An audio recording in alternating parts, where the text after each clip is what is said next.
Yo, yo, yo! This is Jason at Grand Slam Sports Cards and Comics, and welcome to another edition of What's Hot. This is a video where I'm going to try to talk about what is popular in the hobby and explain why is this happening. Today, we're going to talk about collectible card grading.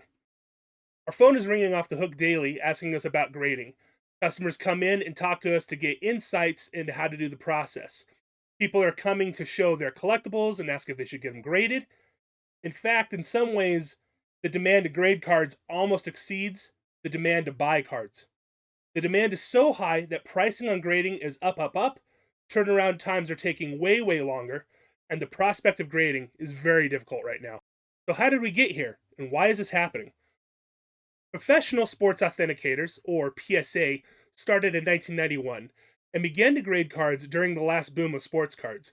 However, the MLB strike in 1994 really turned people off of organized sports and really collecting in general, so the need for grading was not as high in demand. But as baseball goes, so did the hobby. You might remember Mark McGwire and Sammy Sosa in 1998 got into a little home run derby over the course of the summer. During this time, the collectibles industries blew up in such a way that scammers and forgers were running rampant. The need to have items authenticated was in great demand. By the end of the 1990s, there were many grading houses that popped up to take advantage of the craze.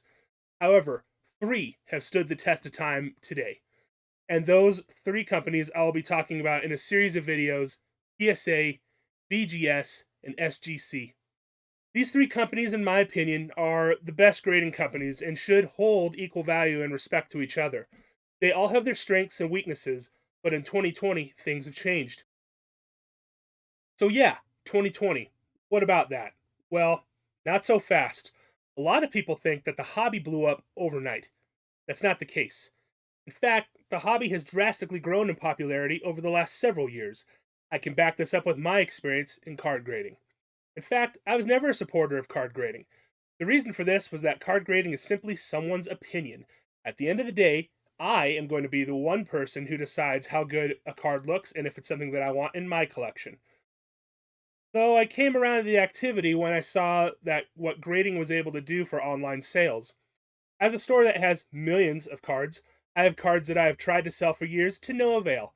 After I was convinced to try my hand at grading some cards, I was able to sell singles that I simply could not before, and I was able to sell them for way more than I had asked for them for years.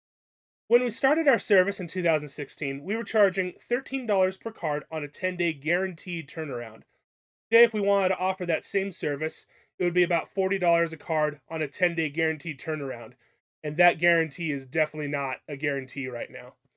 Um, and this is not something that just happened overnight.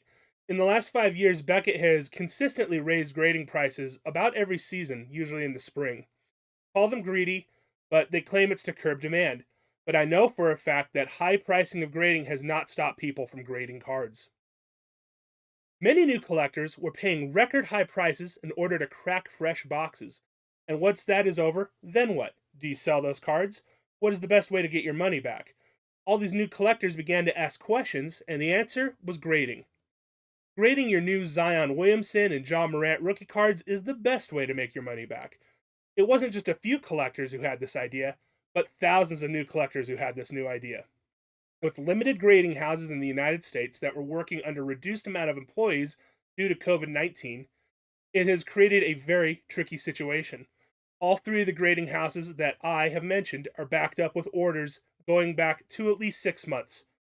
Unless you are willing to pay inflated fees for quicker turnaround times, the endeavor of grading will tie up your money and collectibles for nearly half a year. It doesn't seem like this is going to end anytime soon either because of the new craze of selling Pokemon cards. It has brought even more collectors into the grading fold. All of the grading houses have had to address this new trend of collectible cards in the last few years, but the recent surge from Pokemon is going to push things to a truly new craze. So now that you know why grading is hot right now, you can check out our series of videos on PSA, BGS, and SGC. I will also have another video discussing my opinions on the three grading houses and showing you what these slabs look like firsthand. Make sure you like and subscribe to our YouTube channel for updates on all of your favorite collectibles.